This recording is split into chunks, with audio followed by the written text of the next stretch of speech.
पीले दांत वाली बहू। रंजना कभी ब्रश नहीं करती थी। उसे कितनी बार उसके माँ बाप ने डांटा, लेकिन उसका कोई असर उस पर होता ही नहीं था, जिस कारण से उसके दांत पीले पीले हो जाते हैं। शादी के बाद। अरे बहू, वैसे तो तुझ में कोई कमी नहीं है, पर तेरे दांत इतने पीले कैसे हैं बेटा?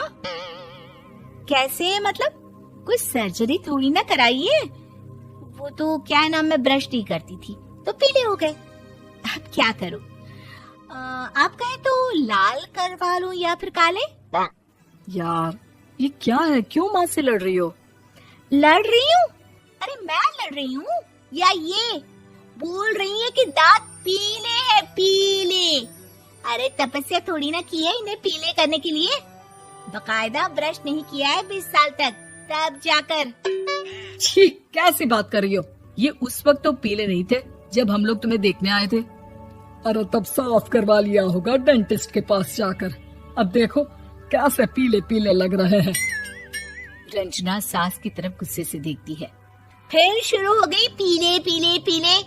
अरे पीले तो तब भी थे जब मेरे हाथ का रसगुल्ला उड़ा उड़ा कर खा रही थी और बोल रही थी, लड़की नहीं गुणों का खजाना दे रहे भाई साहब आप।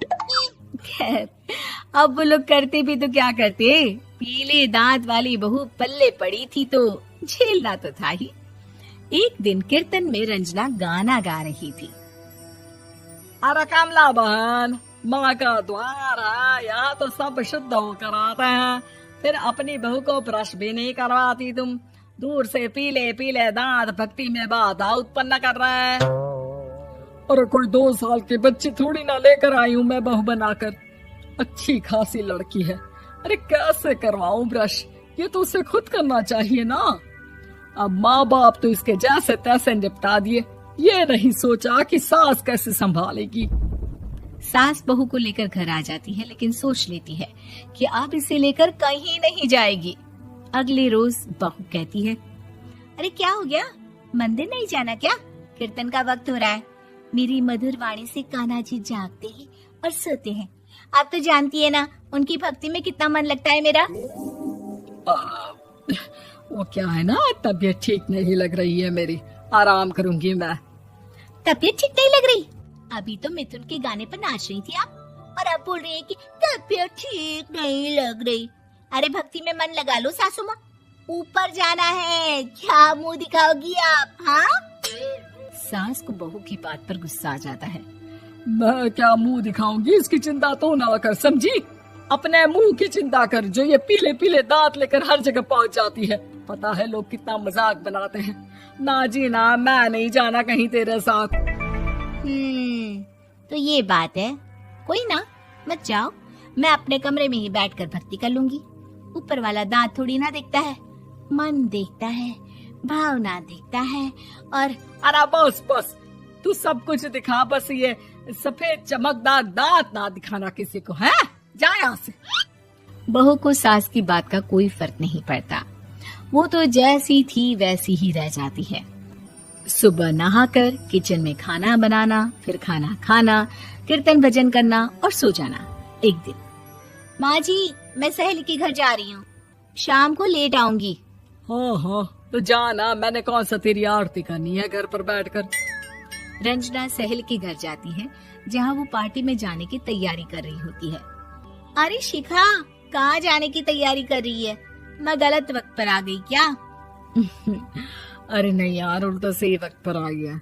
मैंने ये साड़ी और ज्वेलरी निकाली है यार, शाम को इनके ऑफिस की एक पार्टी में जाना है। बताना कैसा लग रहा है ये सब? नहीं यार, इस ड्रेस के साथ तो वो वाली ज्वेलरी अच्छी लगेगी। हाँ हाँ सही बोल रही है, मैंने ध्यान ही नहीं दिया। वैसे तो हमेशा से मस्त फैशन सेंस रखती है। तो बड़ा जाती होगी ना पति के साथ पार्टी में। रंजना कुछ नहीं बोलती, बस सोचती है कि यार काश ये बात सही हो जाती, पर मैं क्यों नहीं जाती पार्टी में? क्या इन लोगों की कोई पार्टी होती नहीं होगी? रंजना घर आती है और रात में पति से सवाल करती है, एक बात बताइए, आप मुझे किसी पार्टी में क्यों नहीं ले जाते? क्या आपके यहाँ ऑफिस में पार्टी नहीं होती? पति बेचारा क्या कहता कि दांत पीले हैं तुम्हारे इसलिए।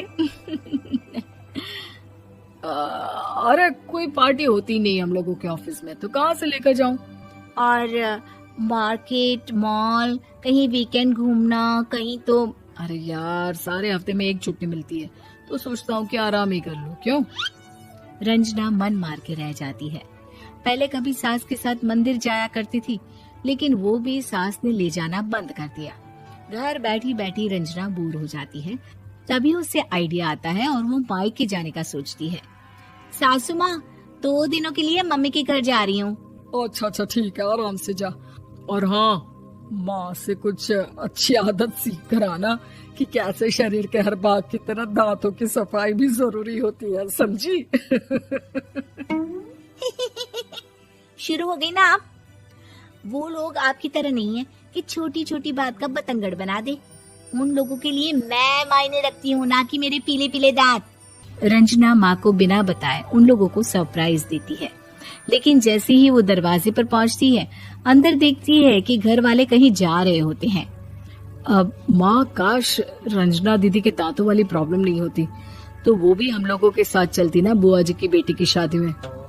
हाँ बेटा, लेकिन अब उसे कौन समझाए कि उसको उसके पीले दांत नहीं दिखते, लेकिन उसके आसपास के लोगों को कितना एम्बैरेसिंग फील कराते हैं।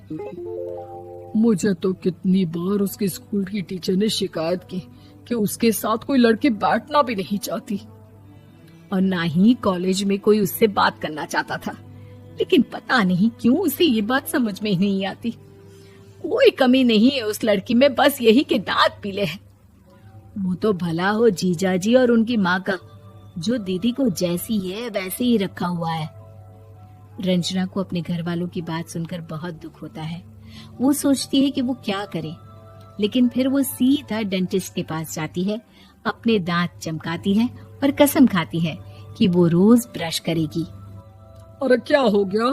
तुम तो 2 दिनों के लिए गई थी ना, पर कोई ना, अच्छा है, चलो आ गई तो। रंजना सास के सामने आकर खड़ी हो जाती है और पूरी स्माइल करती है, उसके चमकदार दांतों को दिखाती हुई। चले मंदिर। माँ, मुझे माफ कर दीजिए, मैंने आप लोगों को बहुत एम्बैरेसिंग फील करवाया। मैं आज से रोज ब्रश करूंगी।